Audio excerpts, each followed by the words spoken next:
Hey everybody, this is Maze, and I'm just doing a follow-up video to the video that I originally did on the 10th of November, right before the Anniversary Edition came out. And it's now been 10 days that we've had the Anniversary Edition out, and for better or for worse, I believe it's for better.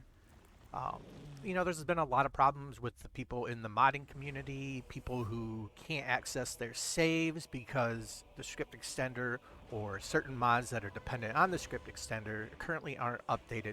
So first off, your saved games, those games that you've dumped some people thousands of hours into, and it's been going on for years, those are not lost. And I think most people that have modded for that long are aware of this. But for any people that are maybe newer to modding and they don't quite understand fully what's going on, I think it's important to know that your save files from before the Anniversary Edition update, they are not lost. And you can actually put those into a profile and save them there. You could play Anniversary Edition right now, adding maybe a few mods that you really want to play, but focus on the Creation Club content, and then you can go back to your save files from your previous game before the update to AE, and we'll get into that. That'll be the third point of things that you can do while we're waiting for all of this to happen. So again, your saves are not lost. They are not ruined unless you have went in and you've already adjusted, changed, or deleted mods in your mod order through your mod manager. If you did that, then there is a chance that something could be corrupt in the save files and they may not work when things update. But as long as you have a save, you can always go back to that save and make sure you have the same mods loaded in. And as long as you have the same mods in there, your game should fire up and it should be good to go. So the first thing to understand is that the Skyrim script extender SKSE64 is currently released for Anniversary Edition in a preliminary build. And if you go to their website, you can look at this right here.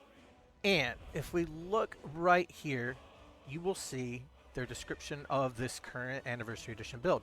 This is a preliminary build for SKSE64 with support for Skyrim SE version 1.6.318, which is the up-to-date version of Skyrim, aka the Anniversary Edition. Just because this is out doesn't mean that mods like race menu and address libraries and many other mods that so many mods are dependent on are able to upgrade their mod as well, because this is a preliminary edition of SKSE. It's being put out there so the modders can use this newest version. They can work through it, see if there's bugs, and then get back with the SKSE team, and the two can collaborate together. They can give information back to the creators of SKSE64, and eventually a working full release will be put out. But mod authors are not going to go through, build their mod around this new SKSE64, knowing that it's going to be updated and changed daily until they're able to get and work all the bugs out. So just keep that in mind. Just because SKSE64 is available doesn't mean that all these mods are going to start working. These mod authors can get it ready, just like SKSE did before Anniversary Edition launched. It's the same thing with the modders. They are going to build and fix their mod to work with the new script extender, and then they're going to wait for the finalized version to be put out. And I wanted to say this because going through Nexus, which is where I download most all my mods, I don't really download anything at all off of Bethesda. But going through the Nexus, some of the comments that I've seen, like for me, they're funny. But for the mod authors, I've noticed a lot of them have shut their comments off for the current time. I saw a guy posting on a very popular mod that we all know requires SKSE, and he went and said, hey, how about updating your mod? And the mod author replied to him and said, yeah, I'm working on it. I got a build right now. We're just waiting for SKSE to be finalized and come out. He told the mod author, well, maybe you weren't paying attention, but SKSE has already been updated and it's out for Anniversary Edition. Like I just said, yes, there is a working version of SKSE out for Anniversary Edition. Yes, it runs with the newest version of the game. No, mod authors are not going to release their mod based on an SKSE that's not finalized. It's silly to do. So these mod authors are building their mods. They're just not releasing them yet until this is all finalized. So hopefully that makes a little more sense to people that just don't quite understand what the script extender does and how it works. And on top of that, my favorite comments so far are when you go to to a mod again that we all know isn't going to work until SKSE comes out. And one of the top comments you see says, broken 2021 no longer works. You know, just give it time. So then a lot of people are asking, you know, what am I supposed to do?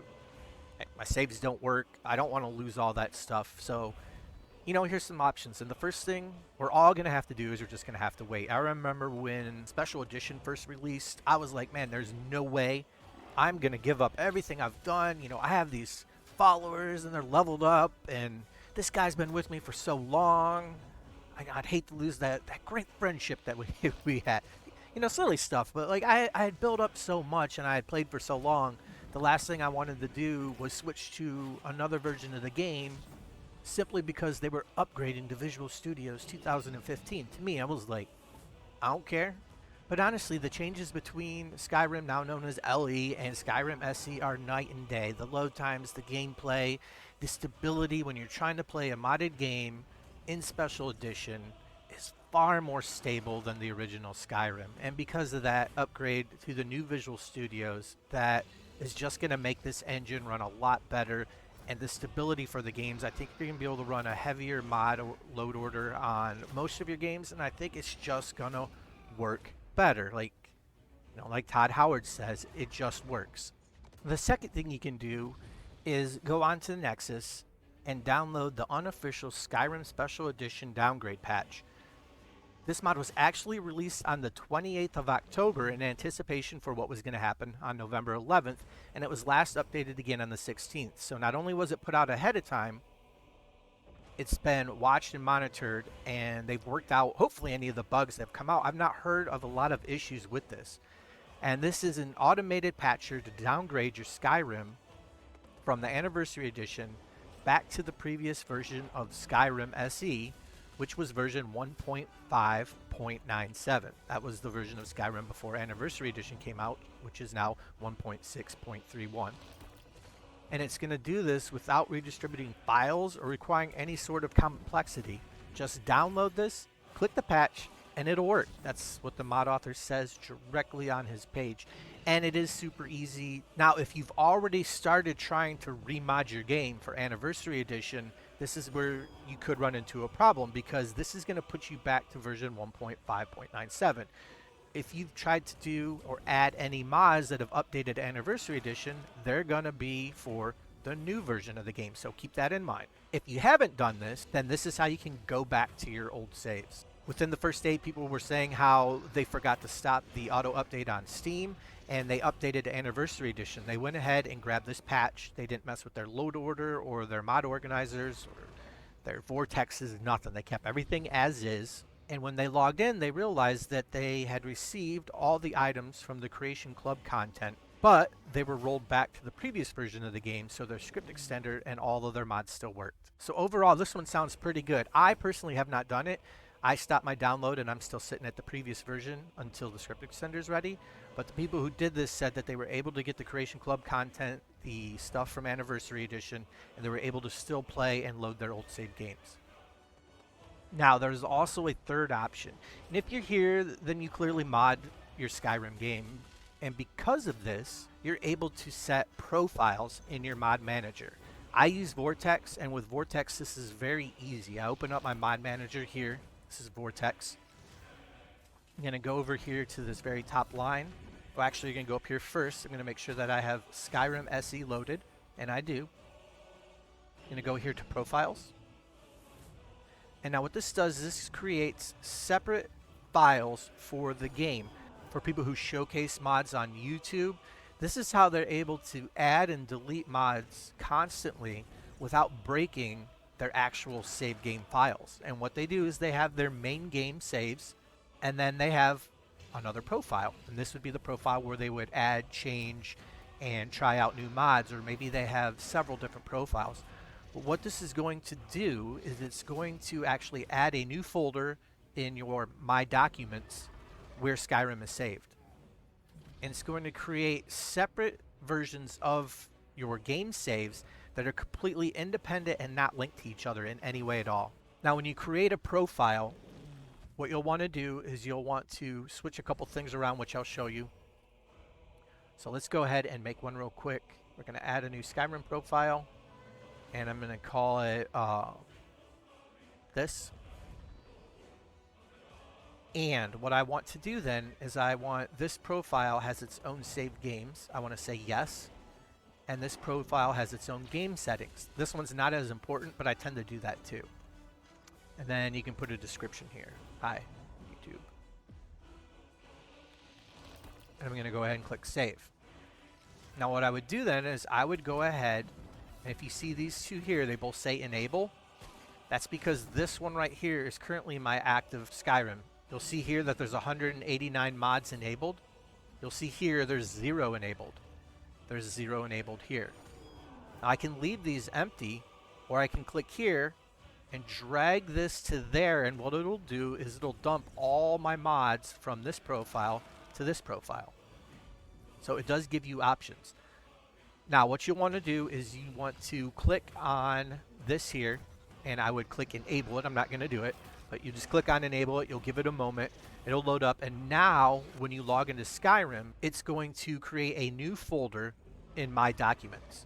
So you would log into Skyrim to the starting screen, and then just go ahead and log back out. Now when you go to My Documents and to the folder where your Skyrim saves are, you're going to see a new folder, and it's going to have this number right here.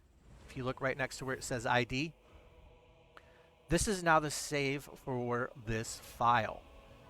And you can do a couple different things. You can leave it completely empty and have it an independent, new, fresh type thing.